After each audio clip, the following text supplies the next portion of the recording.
Boa noite, professor. Boa noite a todos. Tenho dois filhos, dois meninos Dois filhos. maravilhosos, Maravilha. Gabriel e Miguel Salvador. A gente vê que a gente acompanha assim de longe um pouco, né? Aqui vê o cuidado, o zelo que você tem na formação dos filhos e o valor, o sentido de família. A gente acompanha, né? E vê que isso é muito importante no dia a dia. E eu também tenho um casal de filhos, né? Eles estão adultos já. Os seus filhos estão com quantos anos? Gabriel, com 13 anos, vai fazer 14 no final do ano, e Miguel tá com 7 anos. Então, os meus 6 filhos, anos, desculpa, 6 anos, 6 anos. 6. Então, É. os meus filhos já é um casal, né? Minha filha com 25, meu filho com 23 para 24, por aí. E, e a gente vai falar um pouco disso hoje, sobre os ataques que continuam num crescente contra a família. E quando a gente fala ataque contra a família, é a família monogâmica, né? A família monogâmica, a família de modelo cristão, família homem e mulher abertos à vida, claro, paternidade responsável e tantos outros conceitos caros, né? Que estão em documentos que estão em documentos da igreja, da sã doutrina católica, os mais recentes aí, o Humanae Vitae, né, Evangelium Vitae e tantos outros ao longo da história da igreja. E, assim, no percurso histórico, vai sempre dando a sua contribuição, a sua orientação, mas sempre procurou valorizar o sentido de família, que é justamente isso que está sendo atacado hoje, o sentido de família, valor da família, esse compromisso de vida homem e mulher, a maternidade, a paternidade, a sacralidade do matrimônio e tudo mais como a gente tem visto. Então, um pouquinho sobre isso que a gente vai conversar a partir de uma matéria que saiu na revista Veja acho que esse final de semana. Daqui a pouco a gente vai apresentar aqui, você acho que vai fazer a leitura da matéria, a gente vai A gente comentar vai um pouco acompanhando. alguma coisa por alto, repito aqui, por alto, né? Apontamentos por alto numa live rápida, fala em outros pontos, mas Não, é já ponto por exatamente alto. sobre essa questão que o senhor estava falando, sobre a questão dos médicos, né? Hoje em dia, por exemplo, um homem fazer uma vasectomia, né? É super normal, né? Assim, digamos assim. Né? É como a mulher colocar um DIU ou fazer alguma cirurgia lá para evitar que ligadura de trompas e tudo mais. E aí, quando você vai a um médico para desfazer uma vasectomia, os médicos ficam, como assim você vai desfazer uma vasectomia, né? Porque eles, tipo assim, para essa sociedade, assim, é Ficam melhor, chocados, né? é melhor, é totalmente antinatalista, né? Como assim você vai desfazer uma vasectomia? Então, assim, aconteceu com uma pessoa muito conhecida nossa, ela desfez a cirurgia, coisa que, tipo, foi muito, assim, recente que ela tinha feito a vasectomia, graças a Deus, não sei como foi, sabe? Foi muita oração também, e essa pessoa desfez a vasectomia em pouco tempo, e, tipo assim, um mês depois, a esposa estava grávida, né? Assim, uma coisa, um milagre. E aí, foi falado, né, para o médico que tinha desfeito a vasectomia, dizendo que em menos de um mês, com um mês assim de cirurgia, que ela já estava grávida. E ele ficou chocado, né? Como assim? Porque geralmente é uns 6 meses, eles dão um prazo mais ou menos.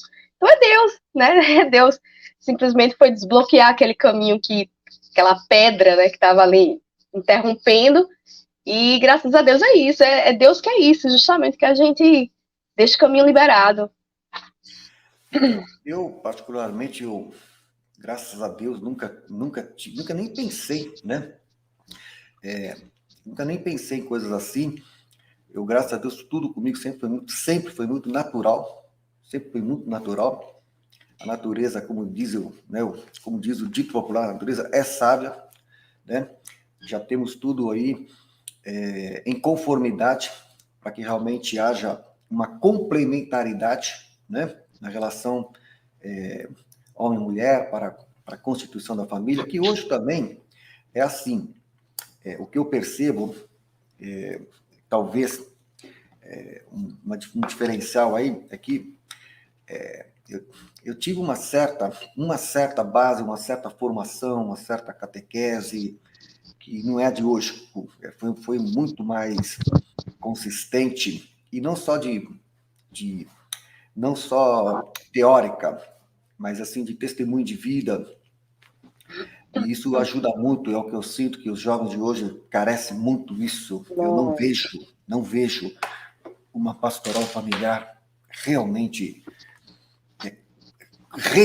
com uma catequese para a família que se faz necessária, com os problemas que estão aí hoje, porque não se trata de uma catequese para a família só teórica, que não vai alcançar.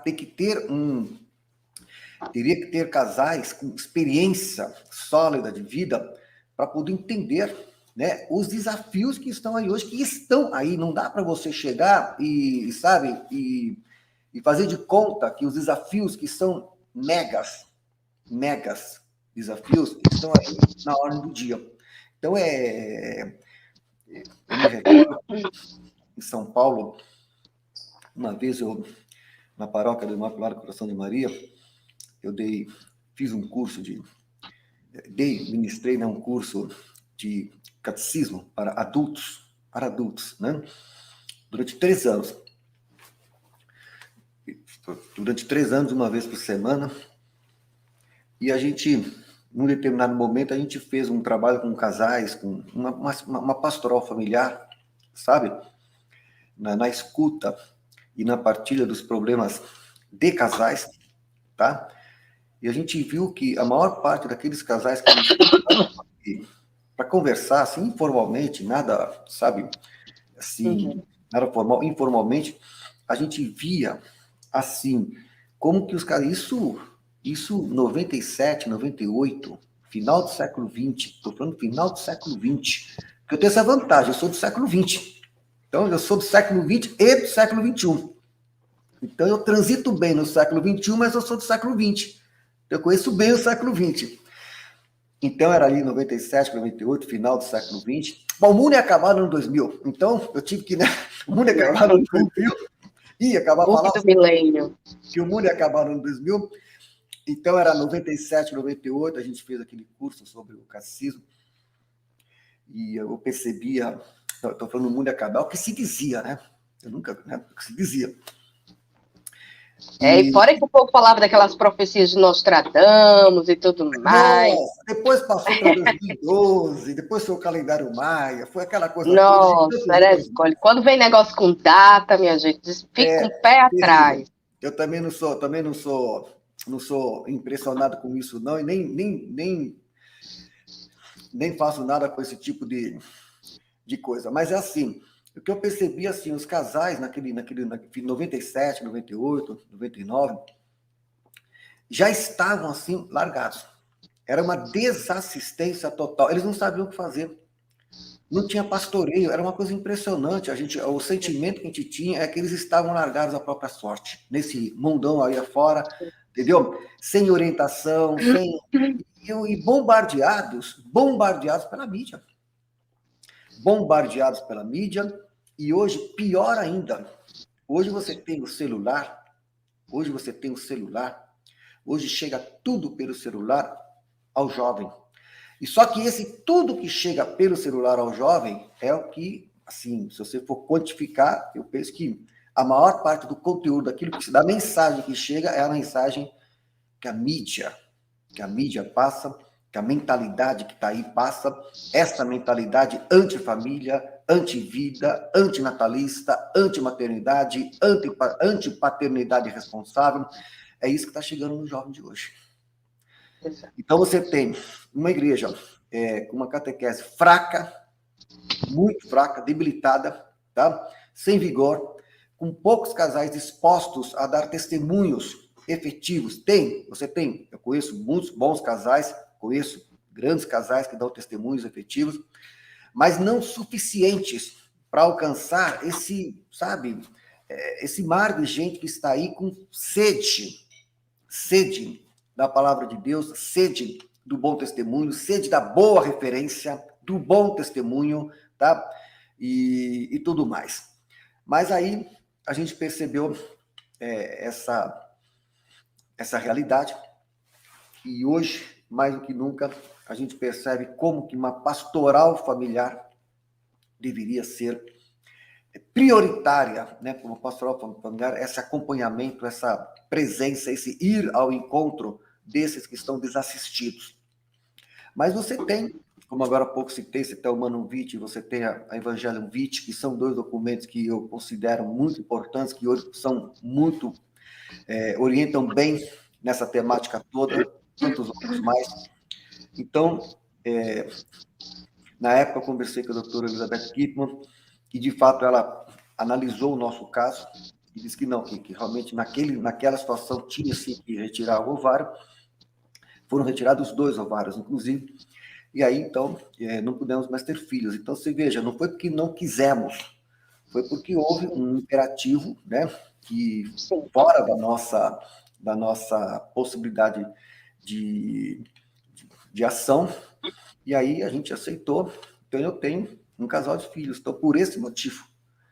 Graças a Deus, foram agraciados por um casal. Sim, agraciar por esse motivo. Então, não é assim, sabe? Todo mundo está querendo essa matéria da Veja, dizer que, a gente vai ver, todo mundo diz que quer ter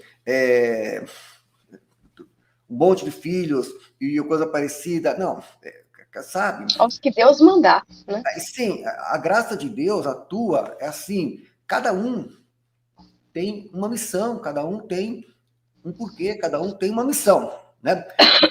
A missão de cada um, então não dá para você generalizar, tá certo? Irresponsavelmente, como nessa matéria, certas colocações foram feitas.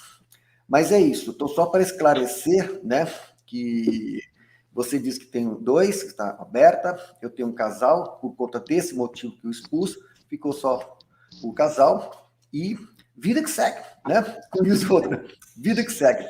Mas vamos lá, deixa eu cumprimentar aqui o Paulo Frota, a Lady G, Batuíra.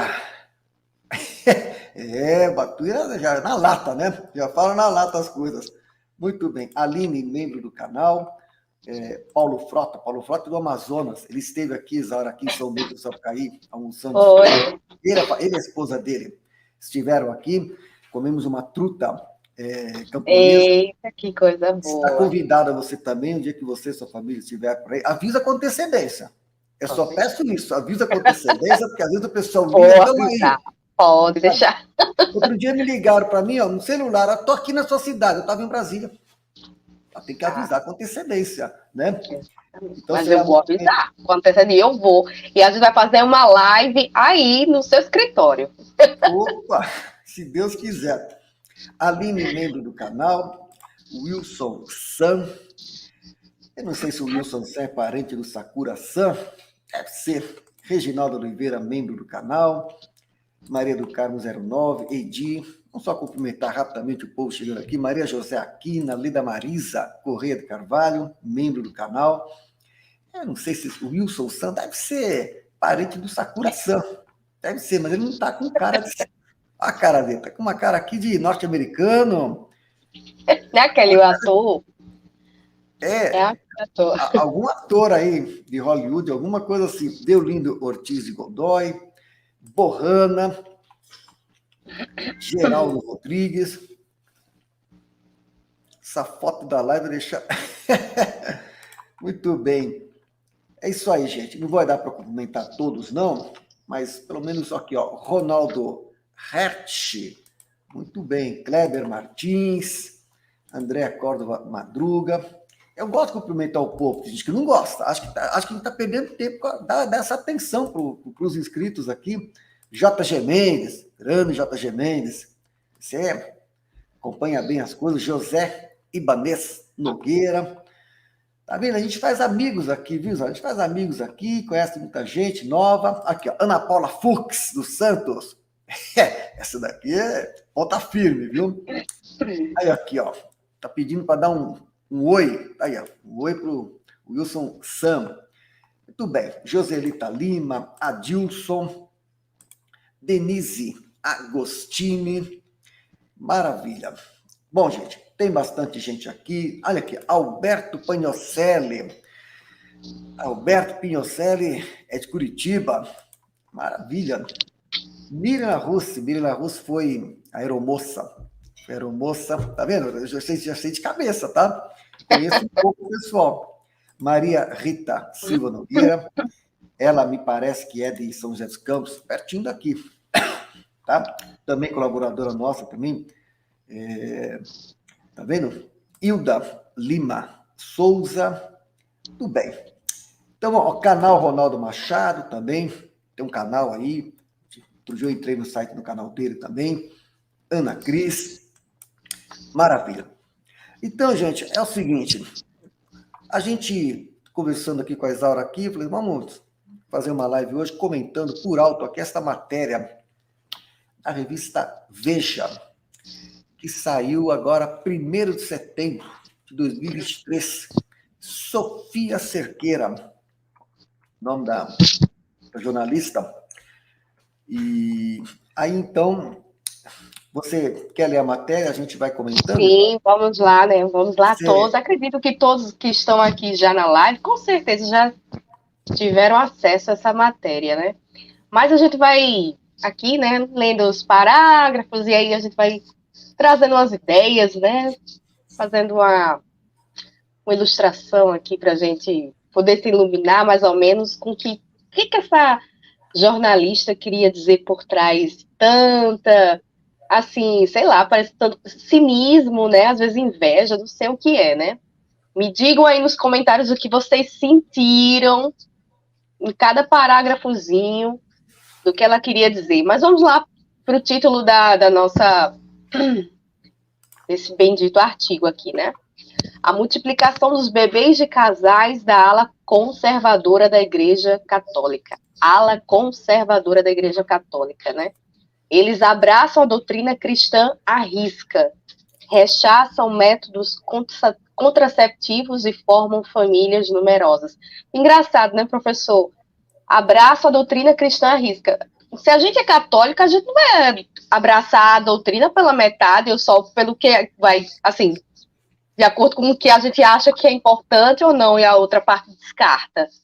Ou você ali, abraça realmente, vai firme, não pode ficar no meio do muro, não, né? Em cima do muro. Isso aí é aquilo que a gente sempre procura falar, é a questão da coerência de vida. Isso aí é coerência de vida. Então, é assim. Então, o que a gente pode fazer é o seguinte. Então não é tão simples assim. Por exemplo, vou dar um exemplo simples. Outro dia teve um padre, eu não me lembro nem o nome dele, mas que ele começou a abrir um canal faz um tempo já, faz uns 4, 5 anos, acho que década passada. Ele abriu um canal no YouTube e começou, sabe, a falar um monte de coisa que não tinha nada a ver com a doutrina católica. Tá? Começou a falar, começou a fazer assim uma fala muito heterodoxa, muito estranha, e como padre, se apresentando como padre, tá? Aí o que aconteceu? Houve uma mobilização de pessoas que procuraram o bispo dele, né? Procuraram o bispo dele e disseram, olha, ele está falando uma coisa que não tem. O bispo dele chamou a atenção dele, pediu para ele retirar aqueles vídeos chocantes, né, do canal. E aí o que aconteceu? Ele se surgiu, disse que não ia tirar porque ele era um livre pensador. Então deixa ele ser padre. Então é simples, você quer ser um livre pensador? Desobediência, né? Então, se você quer ser um livre pensador, então deixa ele ser padre. Exato. Não dá para ser os dois, entendeu? Então, a mesma coisa que você fala, como você acabou de falar, uma questão de coerência de vida. Então, se não dá para ser, então não seja. Tá? Agora, se você procure ser. Ou pelo menos procure, né, a coerência de vida que se faz necessária. É esse que é o X da questão. Então, muita gente hoje assume uma postura, entendeu? Que depois entra em muitas contradições, tá certo? e quer fazer a coisa com um percurso próprio, como se fosse um livre pensador, e como esse padre, e aí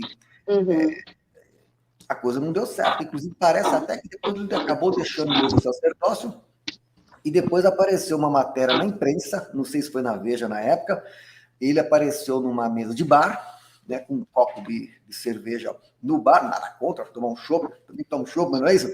Mas ele estava numa mesa de bar, dizendo assim, mais ou menos assim, bom, agora eu sou um livre pensador. Tá tudo bem, mas não é mais padre. Você está entendendo? Então, uma coisa. Você está entendendo? Então, é isso que eu achei da questão. Ele abriu um canal no YouTube, começou a falar um monte de coisa que não tinha lé com cré, tá? E aí o pessoal se mobilizou e falou: não, chega. Aí chamou o bispo, ainda bem que o bispo chegou, deu pico nele, falou assim: ó, peraí, você passou do limite. Pediu para retirar, ele não retirou, aí parece até que ele acabou deixando. Aí hoje é um livre pensador. Então, é aquilo que você está falando, tem que ter lista de vida. Voltando aí. Exatamente. Vamos lá, né? Aí, logo em seguida, ele traz uma foto, né, com a família aqui, que é a família de Mariana Arasaki, ao lado do marido, Carlos, e dos 10 filhos. E em setembro vai chegar mais 2, tá certo? Ele já colocou essa foto estampando a matéria para mostrar a proliferação das famílias numerosas no Brasil. E aí começa, né? Momento de alta Só uma coisa, ebulição. é como se fosse uma coisa, essa foto também é um pouco tendenciosa. É como se todo mundo, tá, tivesse esse Sim, padrão. Ela é exato. tendenciosa, uma foto, ela é tendenciosa, como se ela induz, como se que a mentalidade, que a defesa que Foi todos. bem apelativa para chamar a matéria, né, professor? Ela queria realmente que tem que ter uma foto, né, para ela estampar e para chamar a matéria. Então, imagina, quem é uma mulher hoje em dia, século XXI, pleno 2023, tem 12 filhos, por livre e espontânea vontade, né? Então, Ela foge totalmente o conceito, que é um conceito que é o conceito da propriedade responsável. Quer dizer, cada um tem, né? Cada um tem o, o seu contexto, a sua realidade, a sua possibilidade, tá certo? Então não é assim, não é assim como você. A foto ela é tendenciosa, ela dá a impressão que é essa aqui, e não é bem isso, tá? Continua. marketing e apelação, né, gente? Então, isso aí tudo tem. Então, vamos lá. Momento de alta ebulição nos anos 60 foram marcados, mundo afora, por inflamadas agitações em prol de bandeiras civilizatórias, entre elas a do avanço feminino na sociedade. O surgimento da pílula nesse efervescente cenário foi um divisor abrindo às mulheres a janela para uma sexualidade mais livre. Vamos deixar aí aberto, tá? Sexualidade mais livre. Não ter filhos passou então a ser escolha, passo decisivo para pavimentar um caminho delas rumo ao mercado de trabalho e a uma vida com menos amarras. Conforme o mundo gira, a população feminina registra cada vez menos crianças, uma opção que vem sacudindo as placas tectônicas da demografia e trazendo ao mundo o desafio de se repensar em menos bebês, né? Ela já traz uma coisa que ela acredita ser, que é o correto, né? E aí, professor, eu só queria dizer o seguinte, na década de 60, eu só queria trazer para vocês, as pessoas aqui no Brasil, certo? Na década de 60, tinham em média 6 filhos. Estou aqui com no site World Matters, então ele vai dizendo aqui, na década de 60, tinha em média 6 filhos, na década de 55, ano de 1955 também. Então foi a partir de 1990, que começou-se a entrar na faixa de 2 filhos, daí para cima até agora, né? E a ideia de ter apenas um filho, 2 filhos, assim, 2005 para cima. Né? Então, a gente viu que entre 60 e 1955 era 6 filhos, o normal aqui no Brasil, tá? Veja, só uma observação, só um plano rápido, né, um plano de fundo. A gente vê que essas datas que você está apresentando, elas coincidem, né, com todo o planejamento exposto que hoje é bem conhecido através dos seus documentos, das grandes fundações internacionais que promovem o aborto, que promovem essa política, né, antinatalista há décadas, né? A gente já tem conversado aqui no nosso canal tantas vezes, desde o final da Segunda Guerra Mundial, em 1952, com o Conselho Populacional, todas as políticas em torno de uma concepção de sociedade, como a gente tem visto aqui, uma política demográfica, né, que vai disseminar aos poucos essa mentalidade contraceptiva, depois cita a matéria a questão da pílula dos anos 60, e tantas outras iniciativas e investimentos pesados que foram feitos, tendo como alvo, né, a família monogâmica, tendo como alvo a primeira e principal instituição humana, que é a família, e visando mesmo o controle populacional, visando uma política de controle demográfico. E a consequência dessa política, hoje, a gente está vendo, na Europa, por exemplo, um inverno demográfico. Hoje a gente já sabemos que a consequência disso, na prática, é inversão da pirâmide populacional. Sim. Isso é terrível para a sociedade, né? Na encíclica Evangelium Vitae, né, nós temos aí um quadro muito importante de toda essa problemática, porque a vida começou a ser atacada nas pontas. Então, como consequência dessas políticas que vêm das grandes fundações internacionais, principalmente nessa questão do aborto, da Fundação Forte, e dentre as outras mais. Então, você tem a questão do aborto, e que passa a ser visto como um método de controle populacional, e vai se trabalhar com isso durante muito tempo, principalmente através dos meios de comunicação, da mídia, da imprensa e tudo mais, nas universidades, e também na velhice, né, na Europa, principalmente, a questão da eutanásia, como falsa solução para o problema que eles próprios criaram, né?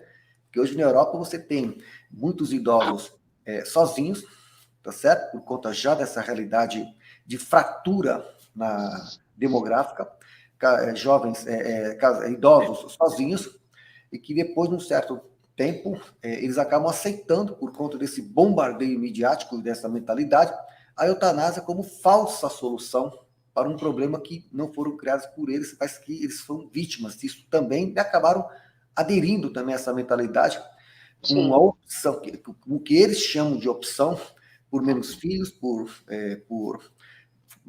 família com uma mentalidade mais individualista, né? Nesse conceito, nesse contexto todo, esse individualismo exacerbado de uma sociedade atomizada, cada vez mais, propositalmente atomizada, em que as pessoas vão para as grandes cidades, nos grandes centros urbanos, e se enredam nas tantas falsas necessidades que essa vida propicia, e depois as falsas soluções que são apresentadas. Então tem esse pano de fundo. É claro que esse contexto que chegou a esse inverno demográfico, que é terrível, tá? Ele é provocado, sim, por essas grandes fundações que hoje estão todos os seus documentos, mostram com clareza como é que foi gestada, como é que isso foi gestado, como é que tem sido executado, e principalmente dos anos 90, quando teve as grandes conferências internacionais da ONU, quando foi gestada a agenda do globalismo, a agenda 2030, então essa questão, do controle da população, ela aparece em vários pontos dos objetivos, da agenda 2030, a começar pelo primeiro deles.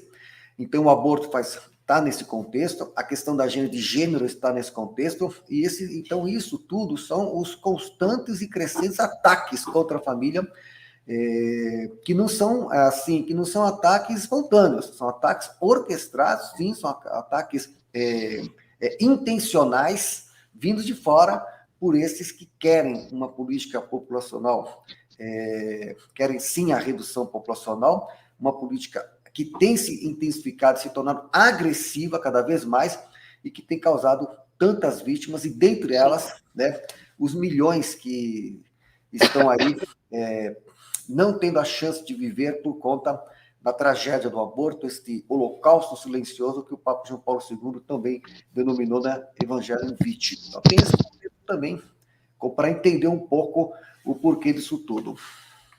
Então, assim, só para deixar claro, então, Brasil, ano de 2023, o número de fertilidade, digamos assim, a taxa de natalidade, fertilidade da mulher, está entre 1,6. Olha que perigo.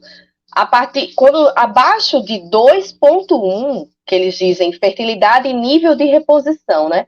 Já é perigoso. Então, nós estamos em 1,6. Né? Então, assim, quer dizer que nós estamos bem abaixo. E tem países que estão muito mais abaixo. Né? Mas vamos continuar aqui com o texto. Vamos lá. Em meio a essa profunda mudança, uma turma que pertence à crescente ala conservadora da Igreja Católica marcha na contramão, contribuindo para manter as maternidades movimentadas. Olha só, olha a ironia, né? São pessoas que abraçam de forma irrestrita a doutrina cristã. Não entendo como é que a gente não pode abraçar a doutrina cristã se não for assim, né? Dessa forma, né? Mas tudo bem. Segundo a qual o tamanho das famílias é da vontade de Deus. E deve ser, né? Não cabe aí, portanto, qualquer método tido como artificial para frear a natalidade. Nem pílula, nem preservativos, nem mesmo a boa e velha tabelinha. Esse fenômeno segue uma lógica anti-modernidade, diz o escritor e filósofo Francisco Raso. É uma resposta radical a uma sociedade vista por essas pessoas como uma abordagem efêmera e progressista no campo sexual. Os estudiosos afirmam que o fenômeno é percebido hoje com frequência surpreendente entre os universitários de classe média, gente bem informada, mas com convicções religiosas inabaláveis. Eu achei tão interessante essa parte, professor, eu queria que o senhor comentasse.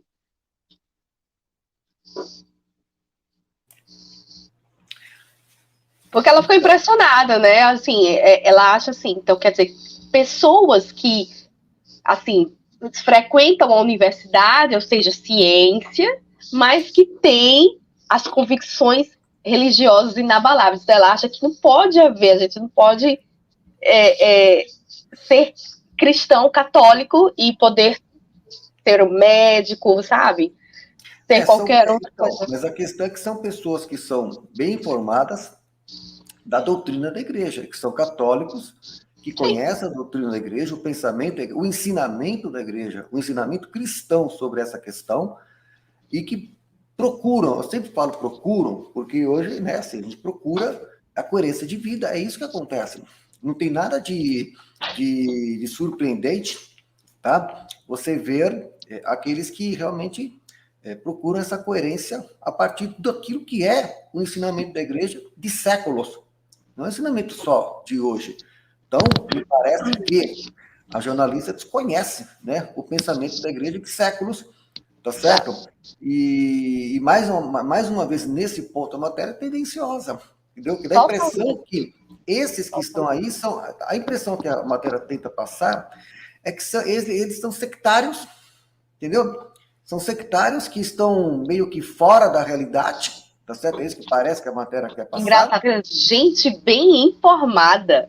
Porque eu acho engraçado isso, né? Foi impressionante. Gente bem informada, mas com convicções religiosas inabaláveis. Ela ficou indignada com isso.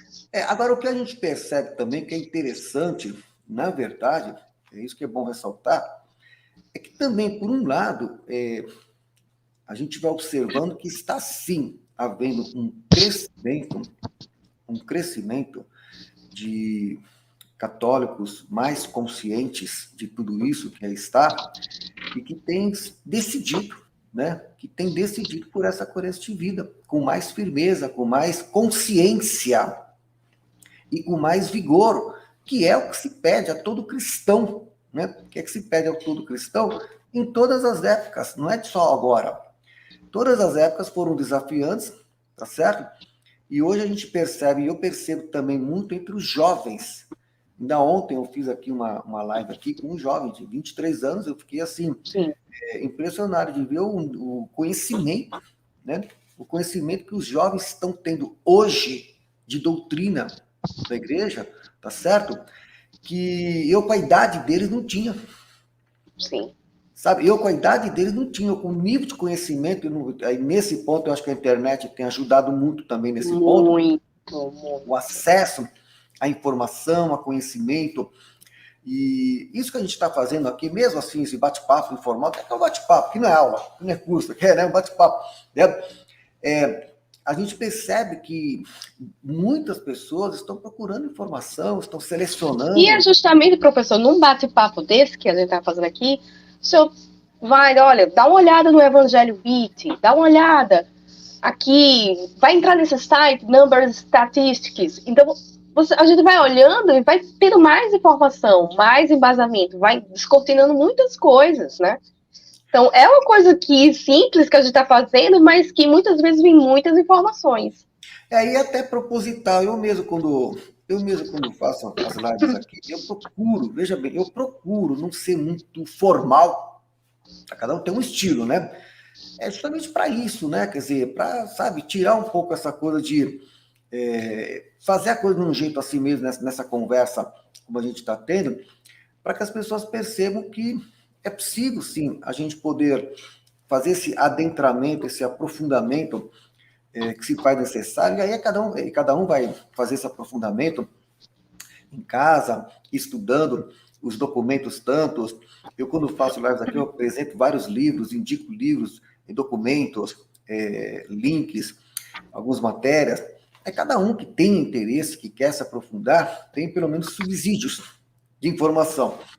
Mas isso então, que a Tera está falando, que dá a impressão que está chocada de ver como que, né, esse pessoal está assim, a intenção que a gente vê, que parece que realmente a matéria quer passar para as pessoas, que trata-se de um grupo, né, sectário, um grupo radical, de malucos.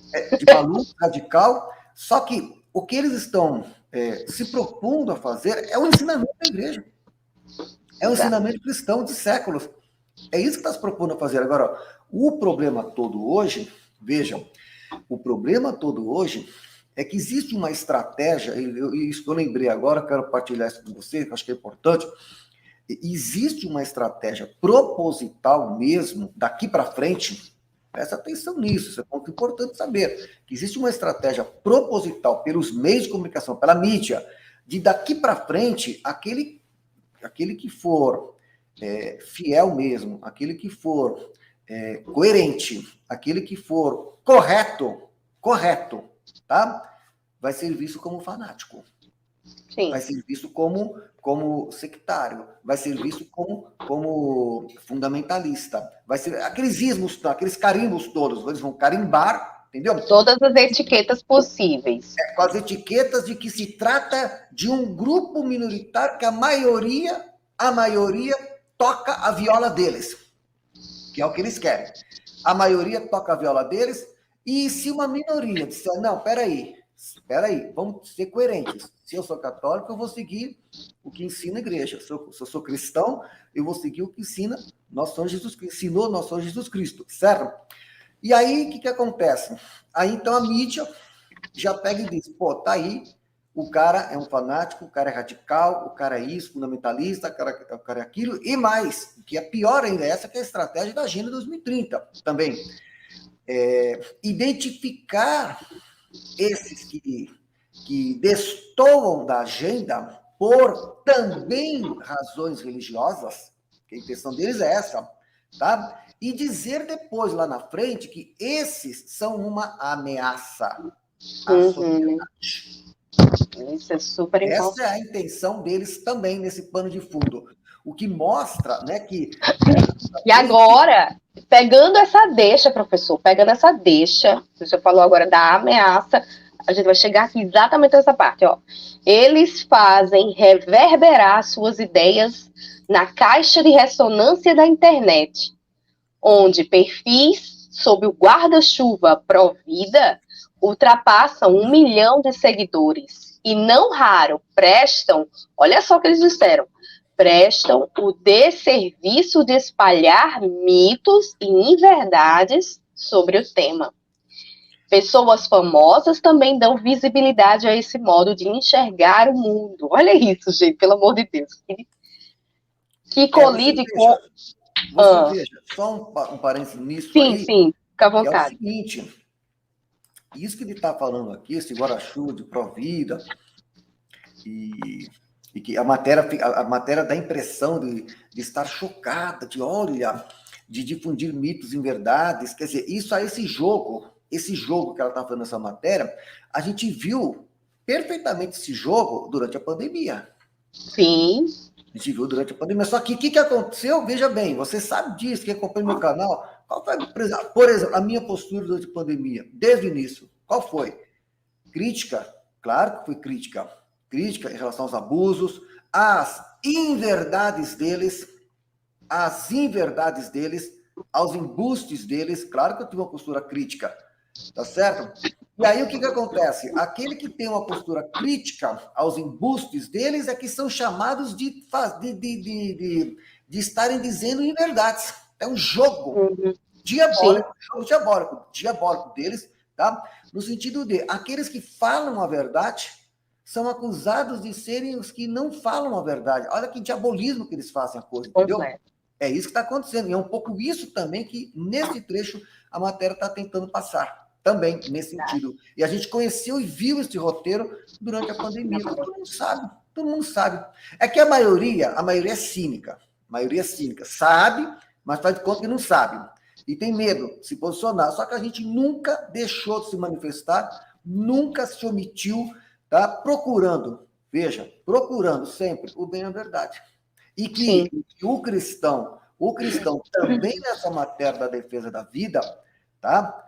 Ele precisa ser coerente. E essa coerência faz com que a mídia e esses que estão impondo essa política demográfica forçada com os fins políticos de redução populacional e tantos outros objetivos, acusam aqueles que fazem frente a isto de fanáticos, de radicais. De espalhar notícias falsas. Inverdades. Agora, só que ela não falou. Prestar desserviços. Ela não falou aí quais mitos inverdades. Ela simplesmente falou, mas não citou, não deu exemplo para que a gente pudesse fazer a devida refutação. Pois é. Aí vamos lá, gente. Então, aí ela fica impressionada aqui com questão. Pessoas famosas também dão visibilidade a esse modo de enxergar o mundo, que colide com o da imensa parcela da humanidade. Gente, pelo amor de Deus. Isso que ela está fazendo, veja, isso que ela está fazendo não é um texto há tempos adepta da ciência da prevenção da gravidez. Então, mas isso que ela está fazendo não é jornalismo, isso é propaganda. Ela está fazendo uma propaganda, tá? Ideológica. É claro que é uma propaganda ideológica, de viés ideológico, isso é óbvio, entendeu? O texto, ele é invado de ideologia. Pois é.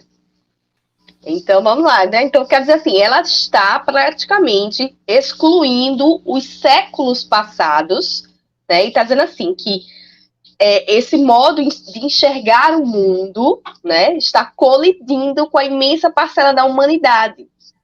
Que há tempos, ou seja, só esses últimos anos, né? Porque praticamente séculos atrás as pessoas tinham bastante filhos, né? E com relação à ciência da prevenção da gravidez. Aí sei que pode parecer anacrônico, mas somos um casal aberto à vida.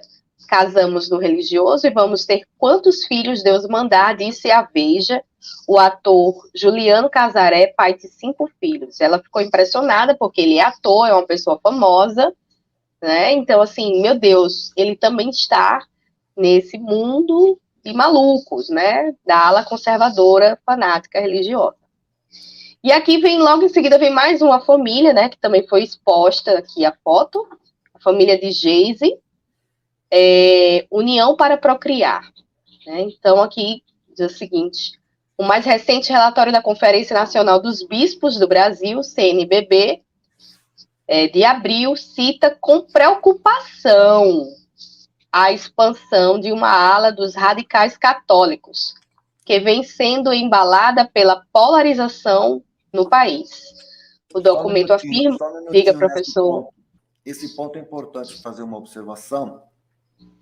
Veja, olha como é que a matéria é maldosa, né? Muito. Ela está jogando a própria... Ela está jogando... A própria igreja. Está se referindo à Conferência Nacional do Juízo do Brasil, que está refletindo o quê? Vamos entender o seguinte, eles têm que entender o que está acontecendo. Isso é um problema sério. A gente sabe que hoje, quem está no comando da igreja hoje são os modernistas. A gente sabe disso. Tá? Desde o Vaticano II. Os modernistas estão no controle e no comando de todos os postos de decisão da mais alta cúpula e em todos os setores do mundo todo. Então, o que aconteceu agora? O Papa Francisco, agora, esses dias, se queixou, tá? Publicamente, acho que numa entrevista que ele deu, numa declaração que ele se queixou desta ala que essa matéria está se referindo, essa ala conservadora. O próprio Papa Francisco se queixou dessa ala, se referindo aos católicos norte-americanos. Quer dizer, os católicos norte-americanos, que são... Você pega o site Life, o site News, por exemplo, você tem vários grupos. Eu estive nos Estados Unidos, ali você tem muita gente séria que procura... A gente sempre fala procura, né? Porque todo mundo procura, né? Procura levar a sério, o ensinamento cristão, o ensinamento da igreja. E esses estão sendo taxados, inclusive pelo próprio Papa Francisco, de radicais. Então, olha o nível de dificuldade para os católicos hoje. Você percebe? O nível de dificuldade. Quer dizer, o próprio Papa Francisco acusa os que procuram levar a sério o catolicismo nos Estados Unidos de radicais.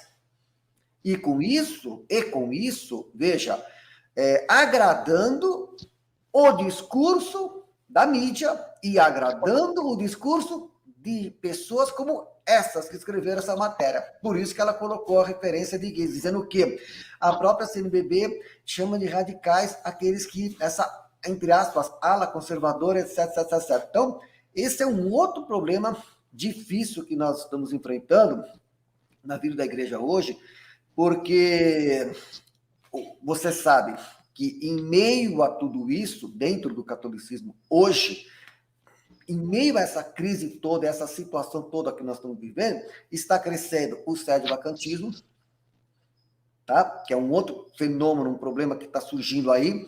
Repito, eu não sou sedvacantista, mas o fenômeno está aí, que é uma resposta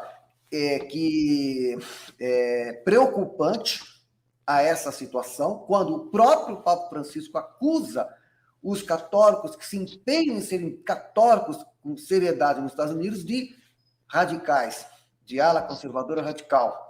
Então, aí que acontece? Vem uma resposta que ainda há uma interrogação muito grande sobre esse tipo de resposta, da qual eu não estou convencido desse tipo de resposta, tá? Mas é um fenômeno que está aí, tá? Que a gente está atento. Então, esse acontece. Em meio a tudo isso, a grande pergunta é o seguinte: como então ser um verdadeiro católico, hoje, começo do século XXI, onde você tem ataques externos e internos, bombas que vêm de fora e de dentro. Não só a providência divina. Não só contra a fé, mas contra a família. Também contra a família, porque eu não me esqueço que o próprio Papa Francisco uma vez fez uma declaração que foi chocante, dizendo que os casais não deveriam se procriar como coelhos. Ele chegou a fazer essa declaração que foi chocante na época. Quer dizer, eu jamais, numa posição como é que ele ocupa, falaria disso, conhecendo o pensamento católico sobre essa matéria, que, repito, não é um pensamento de paternidade irresponsável, pelo contrário, é um pensamento de paternidade responsável, de valorização da maternidade e da paternidade responsável. Mas isso tudo a gente tem que estar ciente para saber o nível de dificuldade que nós estamos tendo hoje de ser católicos, nesse contexto. Com certeza, muito grave. E o documento afirma que eles pregam a demonização do catolicismo progressista e se lançam em uma cruzada de difamação e de desinformação. Uma parte dos integrantes da corrente Provida se situa nesse espectro mencionado pela CNBB. Embora seu discurso principal seja a questão da natalidade, essa corrente muitas vezes também se alinha às pautas da direita, inclusive na política. Observa Vinícius Mérida, cientista das religiões na PUC Minas. Veja, o que acontece? Por quê? Tem que entender isso. Tem que entender isso. Por quê? Porque quem está impondo a agenda antifamília, antivida, antinatalista, destrutiva da família monogâmica, destrutiva da família homem e mulher versus a vida, quem é que está fazendo do ponto de vista político? É a esquerda, claro. Exato. É o governo do PT, do lulopetismo, desde quando o Lula assumiu, 2003, começou a coisa. Depois veio em 2009 com o PNDH3 e tantas outras, os projetos para a liberação do aborto, agenda de gênero. Então, é por isso que está aí, é claro, é a esquerda que abraçou e está pisando no acelerador para a execução da agenda do globalismo, claro. É por isso que está fazendo, por isso que ela está assim, fazendo esse tipo de referência do ponto de vista político. Pois é. No delicado terreno da maternidade, em que o desejo de cada um por ter ou não filhos, não importa o motivo, deve ser respeitado no mais alto grau. A turma contra métodos anticoncepcionais ou abortivos, ela coloca também aspas em abortivos, para os mais radicais. Desfia uma linha de pensamento que não cabe debate. Quem aí usa recursos... Só um parênteses aí também. O que acontece hoje, veja, presta bem atenção nisso. O problema também é que também dentro da igreja e fora, hoje você não tem uma orientação precisa, realista, pé no chão e coerente com o ensinamento da igreja, de fato, sobre essa questão dos métodos contraceptivos, do porquê, né? Que na Humanovitch, por exemplo, em outros documentos, em outros textos, existe refutação a isso.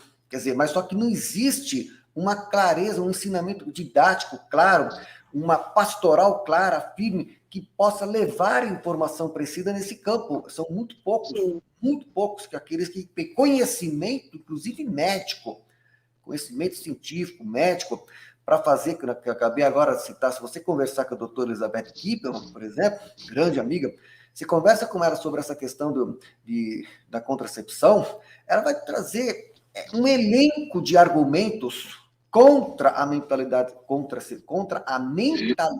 contraceptiva dos métodos artificiais, etc., que aí estão abundantemente.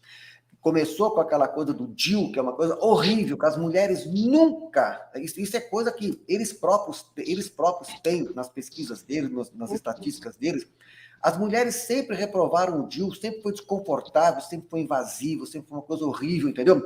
Eles sempre tiveram muita dificuldade em implantar o DIU, isso nos anos 60, 70, principalmente, e aí eles investiram em outros métodos, etc. Mas você não tem pessoas qualificadas para poder fazer esse debate seriamente e dar informações precisas, principalmente aos jovens, em relação a essa matéria. E aí, o que eu vejo? Muitos jovens, por exemplo, moças, por exemplo, jovens que vêm nos perguntar um pouco sobre essa realidade, entendeu? E quando a gente indica textos, livros, entrevistas, documentos, e eles têm a oportunidade de fazer o aprofundamento dessa matéria com precisão, aí eles ficam admirados de ver, e aí eles entendem qual é o posicionamento da igreja em relação a essa matéria, compreendem e fazem, então, decisões mais acertadas nesse campo. Só que, sem essas informações precisas, eles acabam sendo levados pelo pensamento que a grande mídia está aí disseminando, principalmente hoje pela internet, E aí fica muito difícil o discernimento por falta de devida informação. Pois é, e a gente sabe que tem trabalhos maravilhosos. Ana Carolina de Rosa, professor Marlon de Rosa, livros publicados, artigos, que falam exatamente sobre esses métodos contraceptivos, o que eles fazem realmente para a saúde da mulher, que é terrível, que muitas pessoas falam, ah, não, mas é só uma pílula e tudo, não é... e tal. Além de ser abortivo, além de praticar, além de fazer isso, acaba com a saúde da mulher. Acaba. É uma bomba de hormônio. Mas vamos lá voltar ao texto aqui, tá? Então, no delicado terreno da maternidade, essa parte eu já falei, né? Então, quem usa recursos contraceptivos artificiais fecha as portas à vida e fere a finalidade do matrimônio, que é unitiva e procriativa. Defende a psicóloga gaúcha Geise DeVitt, de 41 anos, aquela que a gente viu as fotos, a foto com a família dela, né? Que tem 6 filhos. Só uma questão também bem importante, ressaltar rapidamente, tá? Ele está falando na matéria aqui, que ela está falando aqui na matéria, que isso é importante destacar, sim, tá? Ela diz assim, quando ela se refere, quando ela diz assim, quem usa recursos contraceptivos artificiais Se fecha as portas à vida e fere a a finalidade do matrimônio, que é unitiva e e procriativa. procreativa, tem que, olha, eu teria aqui, por exemplo, 10 horas de conversa para falar, 10 horas, para falar só sobre isso aqui, finalidade unitiva e procriativa. Então, essa realidade aí, ela é importante não desconsiderar. Isso é muito importante, só isso que eu queria ressaltar, mas prossiga. Certo. Então, quem falou isso foi a psicóloga gaúcha Geise DeVitt, de 41 anos, que tem 6 filhos e à disposição para mais. Ou seja, ela, de livre, espontânea vontade, ela quer ter mais filhos. Uma coisa que é absurda na cabeça desse pessoal que tem essa mentalidade antinatalista, né? Mas só que é bom ressaltar sempre o princípio da paternidade responsável. Isso é uma coisa muito importante. Sim, com certeza. Como pano de fundo. Na arena virtual, esse discurso ganha escala exponencial em perfis como o de Samia Marsili, repleto de frases de efeito. Também a gente notou uma pitadinha assim de inveja, assim, tá? Só uma observação, um comentário sim. aqui da Márcia Regina. Pertinente. Um comentário. Então tem vários comentários, não vi aqui agora. As creches, sair da mulher para o mercado de trabalho, entendeu? Tudo isso fez parte também desse contexto. Também fez parte desse contexto. Revolução Industrial, estamos na 4ª Revolução Industrial, até chegar no Admirável Mundo Novo, que aí você sabe que no Admirável Mundo Novo, filhos concebidos em, como é que é? Sim, tem a Soma, né? Então, não tem mais a concepção não é mais de modo natural, na união homem-mulher, mas sim laboratório e tantas outras bizarrices que a gente já tem conhecimento do que eles pretendem, mas, se Deus quiser, não vão ter sucesso nesses objetivos, porque atentam à ordem natural, e são, hoje no mundo, quantos são? 8 bilhões de habitantes no mundo. Observe uma coisa, Isaura, curiosa, eu fico, assim, observando uma coisa curiosa. Observe uma coisa, desde quando eles começaram essa guerra contra os nascimentos, né? Essa guerra contra os nascimentos dos filhos, aumentou a humanidade. Sim. Aumentou, chegamos a 8 bilhões. Apenas uma observação. Apenas uma observação, né? Ótimo. Super importante. Eu queria até mostrar uma coisa para vocês, mas daqui a pouco eu chego para mostrar. Saí da página, então eu vou voltar aqui. Então, ela fala sobre a questão da Samia Marsili, né? Que como ela tem milhões de pessoas que seguem ela, o marido dela, então, assim, ganha um efeito exponencial, né? A mulher de Ítalo Marsili, ela não diz aqui que Samia Marsili, ela é médica. É uma pessoa formada, médica, como a psicóloga Geise, né? Mas olha só olha as etiquetas que ela vai colocando aqui, ó. A mulher de Ítalo Massili, discípulo do falecido guru bolsonarista. Olha, gente, Os rótulos. olha, só a graça.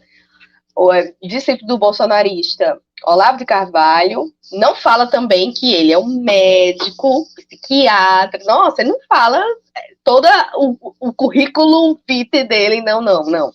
Ele é só as etiquetas, tá? E como a prole de 7 filhos, ela virou uma espécie de coach de famílias numerosas, dando dicas de como criar seres virtuosos. Ela também coloca as aspas em virtuosos, como se fosse impossível a gente poder educar na doutrina, né, nossos filhos e tentar, né, fazer com que eles sejam santos, né? Então esse povo acha que a gente não pode fazer isso, né? Não tem capacidade de tentar salvar os nossos filhos, né? E Sami escreve em uma das postagens: o celular, as distrações e a preguiça não podem ser nossas desculpas para não fazermos o que precisa ser feito. E aí ela, né, já coloca essa frase já para deixar chocado, né, todo mundo, né? E aí nós temos aqui um ator da Globo, um ator, né, global também, não sei se ele ainda está na Globo, mas assim, ele era de lá, né? Júlio Casarré, ele colocou assim, até Deus mandar, né? Ele com os filhos dele, os 5 filhos, e deixa eu puxar aqui mais a matéria. O professor quer comentar alguma coisa sobre as ironias? Não, pode prosseguir. Então, vamos lá. Então, o fundo teológico dessa corrente reside na encíclica Humanae Vitae, do papado do Paulo VI, em 1968. Deixa eu observar uma questão aqui rápida. Certo. Então, vocês vejam, é uma encíclica importante, a Humanae Vitae. Eu tenho que destacar aqui, quem quer realmente entender o pensamento da igreja sobre essa questão toda que nós estamos falando, né? Humanae Vitae. E você veja, o próprio Rockefeller teve, ele já nessa época, ele estava assim empenhado em convencer a igreja a mudar a sua visão de moral sexual. O próprio Rockefeller estava empenhado disso. E ele teve um encontro com o Papa Paulo VI, ele foi conversar com o Papa Paulo VI. Veja, também essa encíclica do Papa Castro Conube, também muito importante, bem lembrada, me parece que é de 1930, de cabeça, alguma coisa assim, mas importantíssima essa encíclica, né? Essa encíclica aqui. Mas eu não quero deixar de destacar que a Humanae Vitae é uma encíclica importante, sim. A pressão que foi feita em cima do Papa Paulo VI para que relativizasse a moral sexual católica naquele momento foi muito forte. O próprio Rockefeller esteve pessoalmente com o Papa, saiu da conversa com ele dizendo, pessoal, não, deixa comigo que eu acho que convenci. Ele achou, o Rockefeller. Mas quando o Papa Paulo VI publicou a encíclica Humanae Vitae e manteve a coerência com o ensinamento da igreja ao longo dos séculos sobre essa matéria, a mídia do mundo inteiro, sabe, não só a mídia, o clero progressista do mundo inteiro também fez cara feia e criticou, alguns até se insurgiram, entendeu? Mas eu não posso deixar de dizer que nesse ponto, o Papa Paulo VI acertou na encíclica Humanae Vitae. Nesse ponto, nessa encíclica. Então, para quem quer entender o pensamento da igreja sobre essas questões da natalidade, a moral sexual católica, então, essa encíclica Humanae Vitae eu recomendo. E também depois a encíclica Evangelium Vitae, que para mim para mim foi muito importante o Evangelho Vitae. Eu considero uma das melhores e mais proféticas encíclicas do Papa João Paulo II, que, aliás, o meu professor, Michel Scuyas, meu professor de bioética, e também o meu professor de bioética, Hélios Grécia, cardeal Hélios Grécia. Eu tive 2 professores feras em bioética, Michel Scuyas e Hélios Grécia. Foram eles que ajudaram o Papa João Paulo II a escrever a encíclica Evangelho Vitae e foram meus professores. Tá certo? Então, Somente, né, professor? Eu posso agradecer a Deus essa graça que eu tive de ter aula com eles pessoalmente, sabe aonde? Na PUC do Rio de Janeiro. Não, somente ali na PUC. Conhece o Sumaré, aquela casa que eles têm no Sumaré? Quando os papas vêm no Rio de Janeiro, fica lá no Sumaré. Eu fiquei ali, entendeu? É lá que a gente estudou bioética. E os meus professores, dentre eles, Michel Scuyas e Hélios Grécia, que ajudaram. Praticamente eles que alinhavaram uma parte do texto da Evangelium Vitae. Então, eu recomendo esses 2 textos, mas prossiga. Então, ele fala aqui sobre a encíclica Humani Vitae, do Papado de Paulo VI, e a primeira vez que o Vaticano se referiu diretamente à questão da regulação da natalidade, não se tratava ali do apoio à prevenção da gravidez, mas de liberar certas mulheres, em casos específicos, como a necessidade de espaçar uma gestação por doença ou por dificuldades financeiras extremas, a usar métodos estritamente naturais, como aqueles que se baseiam na observação de fluidos vaginais, tabelinha, não. O movimento conservador que adota tais ideias não se expande só no Brasil, mas em vários cantos, como nos Estados Unidos e na Polônia, afirma o historiador da religião Vitor Gama. Curiosamente, veja bem, estive na Polônia e estive nos Estados Unidos. Então, tive contato com todos esse pessoal que inclusive, eles fazem muitos eventos, congressos. Eu estive num congresso Provida muito bom, feito em Portugal, né, em Fátima, na cidade de Fátima, congresso Provida em 2006, muito bom. E estive na Polônia, fiquei muito impressionado, admirado de ver realmente os católicos poloneses, realmente eu fiquei muito admirado de ver. E você veja, eu tenho fotos, você vai nas igrejas lá, eu entrava numa igreja de tarde, assim 3 horas da tarde, qualquer uma que você entrava assim, tinha lá uma celebração e as pessoas recebendo a comunhão de joelhos, ali em frente ao altar, pessoas idosas, crianças, jovens. Isso eu vi na Polônia. Assim, como assim, algo natural. Não tinha nada disso que aconteceu aqui no Brasil, agora, recentemente, que o Dom Mol recusou a comunhão a uma menina no dia de sua crisma, uma coisa chocante. Eu conheço bem, eu fiquei admirado de ver os poloneses.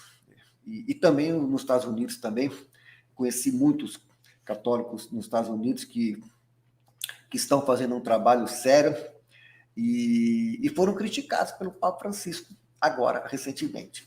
Aliás, não sei se você viu, né, que o Papa Francisco, ele teve pertinho lá da China, da Rússia, tá louco para ir lá, né? Tá querendo ir para a Rússia e para a China, entendeu?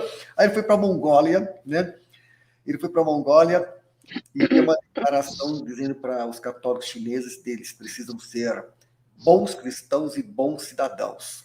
Outra declaração bem controversa. Como ser bom cristão e bom cidadão num país dominado pelo Partido Comunista? É uma pergunta, eu não estou nem respondendo, apenas uma pergunta. Eu gostaria de que alguém me dissesse como ser um coisas que a gente nem imagina, nem sabe o que acontece por lá, né? Com os cristãos mesmo. Como ser um bom cristão e um bom cidadão num país dominado pelo Partido Comunista, e não é só o Partido Comunista, dominado pela tecnocracia globalista, sim, porque é um país totalmente a cara da tecnocracia, do sonho dos tecnocratas é a China. Então, eu gostaria de que alguém respondesse para mim como ser bom cristão nesse contexto. E bom cidadão. Os 2 juntos. Nesse contexto.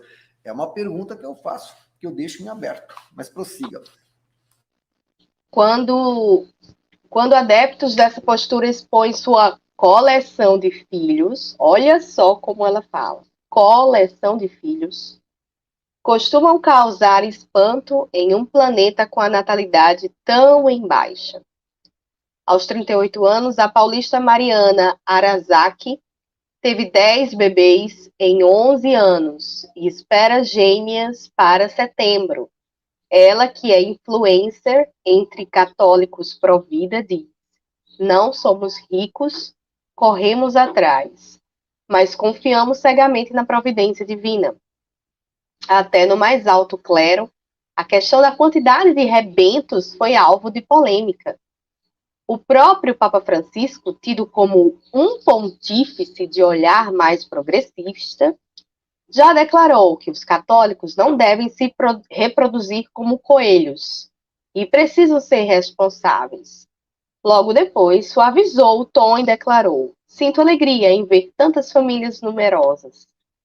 Que em um futuro próximo assunto tão crucial não fique adormecido nos escaninhos do Vaticano e possa ser traduzido à luz sem tantos tabus. Aí esse artigo foi publicado na revista Veja, dia 1º de setembro de 2023. E, professor, eu queria deixar aqui só... O senhor estava falando da China e tal. Eu estou aqui no site World Matters, aí ele vai trazendo também a quantidade de filhos, né? Assim, a média de filhos de cada país, né? E, por exemplo, na Singapura, um filho. Né? Um filho. Já, por exemplo, Hong Kong, 0,8, né? Menos de um filho. Não sei como é isso, mas a maioria das pessoas ali tem menos de um filho, né? Tipo assim, né? 0,8. E aí, engraçado, países assim, por exemplo, Portugal, 1,4. Né? Olha só como está caindo, né? Na Europa, né? Aqui, outro país, assim, que eu queria mostrar para vocês também, que eu fiquei para já, países com muitos filhos, né? Que, assim, não deu certo essa política. Então, vamos lá, falar aqui um país que não deu certo essa política, que as pessoas aqui estão fazendo muitos filhos. Países da África, tem muitos filhos aqui. Aqui, por exemplo. Etiópia, 4 filhos por casal. Nigéria, 5 filhos por casal. Congo, 6 filhos por casal. Isso dados agora de 2023, tá, gente? Então, assim, mas, por exemplo, no Irã, 1,7 filhos por casal, né? Japão, 1,3. Então, deixa eu ver aqui. A Argentina, do Papa Francisco, 1,9 filhos. No Afeganistão, 4,4. Então, o que a gente está vendo aqui? Canadá, gente. Canadá, 1,5. Abaixo já, abaixo de 2 já está assim, caindo no risco, né, da inversão da pirâmide, né? Da pirâmide da natalidade. Na própria China, a política do filho único tem sido um Sim. desastre. Eles até, inclusive, já estão revendo isso. Eles estão, aos poucos, revendo essa desastrosíssima política chinesa. Política, exato. A grande questão toda, o X da questão é esse. A principal riqueza, né, de um país é o seu povo, são as famílias, são as pessoas, é o ser humano. Né? É aquilo que o Gary Becker, que foi prêmio Nobel de Economia, em 92, chamou de capital humano, o ser humano, é a principal riqueza de um país.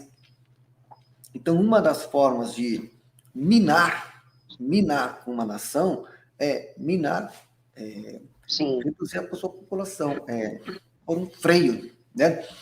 na principal riqueza de um país, que é o seu povo, são as famílias, e que é a base, a primeira e principal instituição. Então, imagina, um país continental como o Brasil, quer deixar o país sob o controle dos tecnocratas. Então, um dos pontos que está lá no relatório Kissinger, que a gente já tratou aqui de lives a respeito, é o controle populacional. para ter, inclusive, maior controle também sobre as riquezas naturais daquele país, das riquezas minerais daquele país, e etc, e etc, e etc. Então, tudo isso é o pano de fundo, de consequência da agenda que está aí. Mas, né, a gente precisa, repito, voltando àquela expressão que eu usei algumas vezes aqui, a gente precisa procurar sempre a coerência de vida, né? Então, no meu caso, por exemplo, no seu caso, tá? Eu sou católico, então tem que procurar, veja, estou usando o termo procurar a coerência de vida, para que a gente possa, aí pela graça de Deus, né? Aí é pela graça de Deus, pela fé, pela graça de Deus, melhor viver o evangelho da vida, que não é fácil. A gente tem que ser realista, não é fácil, em meio a essa sociedade que está. Eu tive um casal de filhos, ainda tenho um casal de filhos, mas a gente sabe como foi difícil o dia a dia, né? As demandas do dia a dia, as preocupações, os desafios, os compromissos, as responsabilidades. Difícil, não é uma tarefa de dia a dia que você, às vezes, é claro que você tem há cansaços, há interrogações do como fazer, o melhor modo de fazer, né? Como é que você vai educar, como é que você vai... Qual é o limite, né? Eu sempre procurei muito como pai, de procurar ter, assim, um entendimento do limite, né? Do limite que... para que eu não seja, assim, tão severo demais, mas não tão... deixar aberto demais, quer dizer, tipo assim, para não ser tão, como posso dizer assim, aberto demais, mas também não tão fechado demais. Eu sempre usava uma imagem assim, meio de uma sanfona. Como é que eu vou saber moderar, né? Na educação, por exemplo, né? Eu sempre tive essa preocupação de não ser muito... de procurar fazer um processo educativo que também desse condição para que os filhos pudessem também, aos poucos, terem a sua liberdade responsável, consciente, ter os seus encontros também, as suas descobertas. Então, que os pais não podem, assim, tipo, sufocar demais, é isso que eu estou tentando dizer, mas também não pode abrir demais, quer dizer, deixar solto, faz o que quer. Então, esse meio termo, não sei se é o meio termo, mas esse ponto adequado nesse processo para uma boa formação, que para mim sempre foi, eu sempre pedi a Deus que me desse a sabedoria para o ponto certo no processo educativo. Claro, começa pelo seu testemunho de vida, começa pelo seu exemplo, mas você tem que buscar. Eu vejo muitos pais, por exemplo, que exigem demais, os filhos sufocam demais e aí atrofia. E vejo muitos pais também que abrem demais, largam demais, terceirizam as suas responsabilidades, terceirizam as suas aquilo que é dos pais, e aí fica uma coisa muito aberta. Então, você tem que ter, assim, eu sempre achei importante ter o ponto certo, o ponto que seja possível fazer com que a planta viceje, que a planta cresça, e se desenvolva. Então, eu pedia muito a Deus isso. Eu acho que, penso eu, que fizemos o que pudemos, como diz o outro, né? Fizemos o que pudemos. Você tem filhos também, você faz o que você pode, você e seu marido faz o que você pode, mas é óbvio que a gente sempre acha que devia fazer mais, a gente sempre tem esse sentimento de que deveria ter feito muito mais, deveria fazer muito mais. Nem tudo você acerta, claro, nem tudo você acerta. Na dosagem, eu acho que a expressão que eu queria dizer é essa, a dosagem certa no processo educativo, esse que é o grande desafio para os pais, e eu vejo muitos pais, por exemplo, que não acertam nessa dosagem certa. E também tem isso, professor, desculpa lhe interromper, mas muitas vezes nós, que somos pais, já tivemos pais que também não tiveram uma dosagem boa com a gente, e aí, também. assim, né, pela já a questão dessa mudança da sociedade, do pensamento, né, e como a gente está tentando pegar de novo as rédeas da educação dos nossos filhos, né, muitas vezes isso choca até pessoas idosas, eu digo isso, assim, pessoas idosas da nossa família, pessoas amigas, conhecidos, vizinhos, e ficam impressionados, por exemplo, quando você tem 2 filhos e quer ter o terceiro filho. Não, minha filha, não tenha mais não, tá bom. 3 filhos é muito, é dinheiro, é muito gasto, né? Então, é plano de saúde, é escola, então é um encargo, né? Assim, o pensamento que eu pelo menos vejo, escuto muito pensamento de pessoas idosas mesmo, que dizem assim, né? É encargo e tal. Então, assim, e de outro lado, a gente já vê muitos pais que trabalham os dois, né? Os dois, o pai e a mãe, de um lado, tem uma loucura, né, disponibilizam sua vida inteira para a questão de bens materiais, buscar quanto mais material, bens materiais, para poder dar uma viagem para Disney, para poder dar um celular de última geração para o seu filho e tal. Então, enche aquela criança, aquele adolescente de coisas materiais, quando muitas vezes a questão da presença, da educação, de um cuidado, de um olho no olho, sabe? De uma educação de verdade, assim, de um amor, de um trabalho de pai, de filho, de pai, de mãe, assim, para cuidar dos seus filhos. Muitas vezes não tem, né? Então, assim, porque acha que, não, já que eu tô dando uma boa escola, ótimos cursos, tô dando tudo que possível de material para ele, essa parte ali eu fico meio que livre, né? Quando na verdade não. E o que é que a gente tá vendo? Os jovens todos, assim, meu Deus, se socorrendo em psicólogos,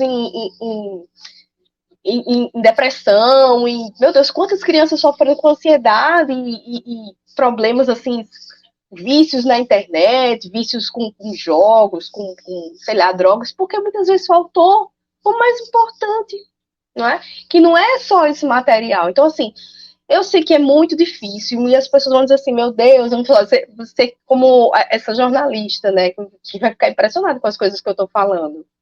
Mas muitas vezes a criança precisa de ter uma mãe ali presente, tá ali na educação do seu filho, presente no momento. Isso aí é inconcebível em 2023, né? As pessoas assim, como é que vai ter uma mãe presente? Eu tenho que trabalhar, não sei o quê, eu sou uma mulher, sabe?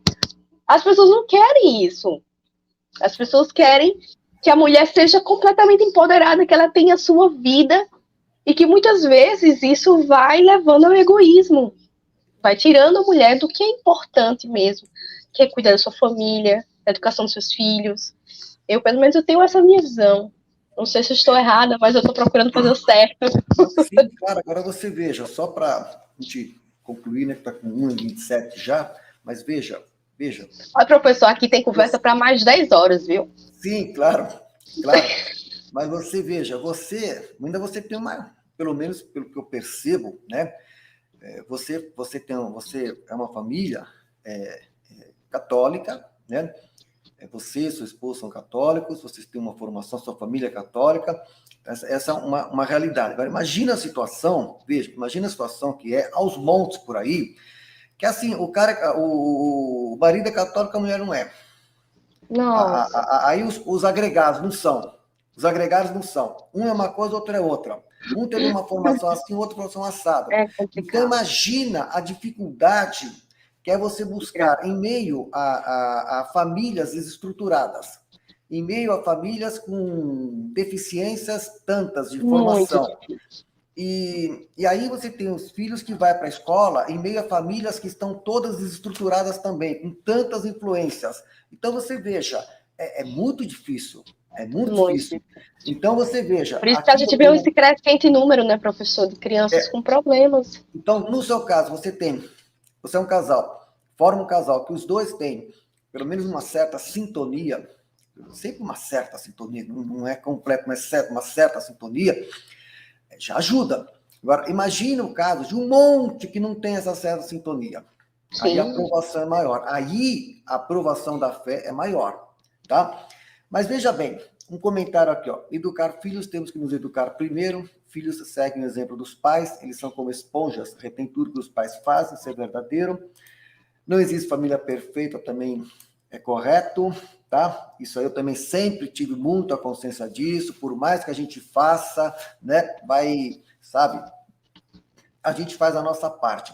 eu me lembro que isso até me confortou num certo momento, que eu dizia aqui que eu sempre tive, em oração até, pedi a Deus assim que eu soubesse acertar na dosagem, você entendeu? Assim, acertar na dosagem que não fosse muito, que não pressionasse demais, que chegasse a atrofiar, também que não deixasse largado, que faltasse, que fosse negligente. Então, acertar na dosagem. Mas aí os meus amigos mais próximos falaram assim para mim, às vezes eu converso com eles, eu falo, não, você fez a tua parte, você deu a base. Então, uma vez falando, você deu a base, então seus filhos têm uma boa base. Então, para mim, isso foi gratificante de pelo menos ouvir de terceiros que nos conhecem, que a base foi dada. Agora, e a base é tudo, né? É a base que sustenta. Agora, cada um tem um percurso, os filhos também é assim, cada um tem um percurso, um vai quebrar a cabeça, o outro vai acertar mais, são várias coisas que vão acontecendo.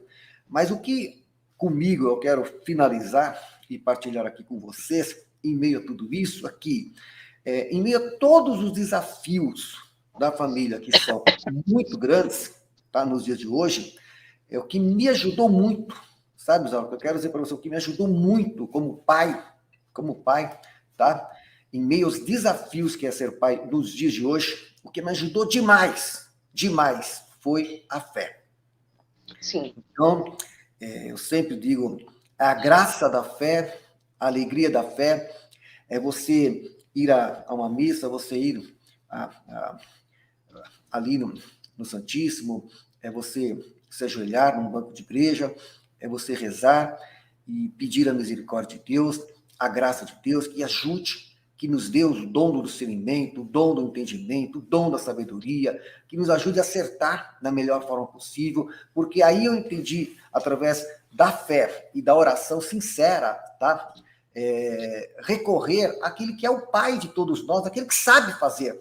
Então, se a gente não sabe muito assim, tudo, mas Deus sabe o que faz. Então, é a Ele que nós recorremos. Então, muitas vezes, eu recorri em oração a Deus, que é o nosso Pai, para que nos desse, né, o entendimento para o enfrentamento dos desafios também em família. E isso para mim foi muito importante, porque foi dessa forma que eu entendi, né, que isso eu já falei em alguma outra live, aonde a gente não chega, Deus chega. Então eu tenho vivência disso. Aonde a gente não chega, Deus chega. E se Deus sabe que você, no teu coração, quer, né, ser um bom marido, um bom pai, um bom amigo, um bom filho, se você no teu coração quer fazer o melhor, então todos nós temos as nossas deficiências, mas Deus preenche o que nos falta. E aí tem o sentido da providência divina. Então, Deus preenche o que nos falta. Então, à luz da fé, eu sou testemunha disso. Graças a Deus, meus filhos estão criados, tá? Demos uma base, tá? A base. Cada um está tendo a sua vida, também com os seus desafios, porque cada um tem um temperamento próprio, cada um tem o seu percurso. Mas aonde não chegamos, Deus chega. Então, e isso que é importante. E esse sentido da providência nunca me faltou, o sentido da providência nunca me faltou, e esse sentido da providência é também o sentido da paternidade, é o sentido da maternidade, né? Veja, Nossa Senhora como mãe, então sempre recorrendo em oração também a sua intercessão, para que ela como mãe, São José como pai, né, possa, como exemplo de Sagrada Família, interceder para que a gente possa também, com a nossa família, superar todas as dificuldades, os desafios e tudo mais. Gosto muito daquela música que me marcou tantas vezes. Acho que é do Padre Zezinho, né? Sobre que nenhum, aquela que família, nenhum, uma música sobre família, que eu gosto muito, mas me fugiu. que nenhuma família começa essa aí, qualquer de repente. Eu tenho essa capacidade de discernir, tirando outros aspectos, que não é o caso aqui agora, você entendeu? Tem que ter essa capacidade. Tira outros aspectos, que não é o caso agora, tá? Mas, nesse caso, né, tem algumas músicas que, durante a minha juventude, minha adolescência, me tocaram. Tem uma do Padre Zezinho, por exemplo, que é muito bonita, que ele fala: eu era criança, nem me lembro, só lembro que ao pé da cama. É bonita aquela música, tem umas músicas bonitas. Então, você veja, tudo isso ajuda, tudo isso do processo ajuda, né? E então é assim, aonde a gente não chega, Deus chega. Então, isso me deu força, né? Isso me deu força pela fé e com a absoluta, veja, isso eu posso dizer, absoluta, não é nada relativo, é absoluta confiança em Deus, isso que é a questão da fé, é que eu consegui, pela graça de Deus, né,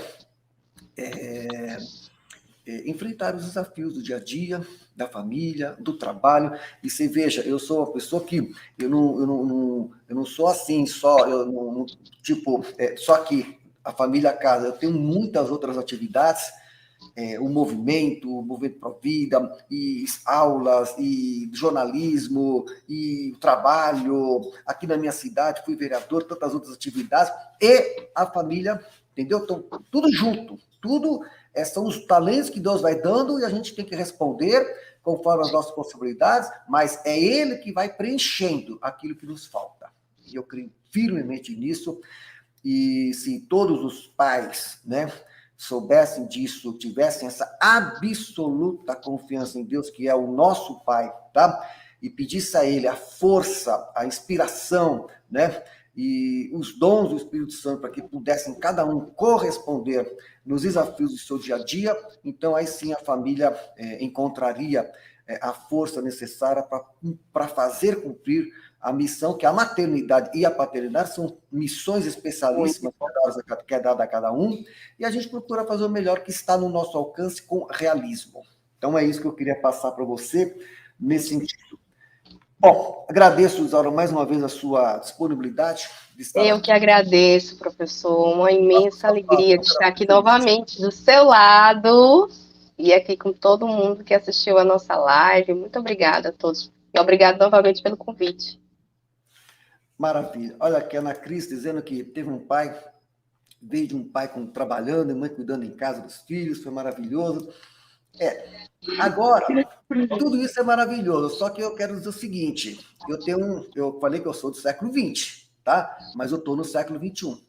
Então, é um século XXI muito desafiante e a realidade que está aí é outra realidade que está imposta aí, outras realidades no plural que estão impostas, mas é assim, com fé, a gente vai conseguir dar as melhores respostas a esses desafios todos, e eu não tenho dúvida nenhuma que aquele que fizer a aposta pela família, né, aquele que compreender o sentido de família e o valor da família, com certeza vai corresponder melhor àquilo que Deus quer de nós, que Deus quer que todos nós possamos aqui começar o que seremos na eternidade junto com Ele, no reino de Deus, de forma plena, que aqui não é plena, mas de forma plena a partir do que aqui fazemos. Zara, muito obrigado, então, pela sua participação mais uma vez. Cumprimento a todos os inscritos aqui. Depois eu vejo os comentários. Até a próxima, se Deus quiser.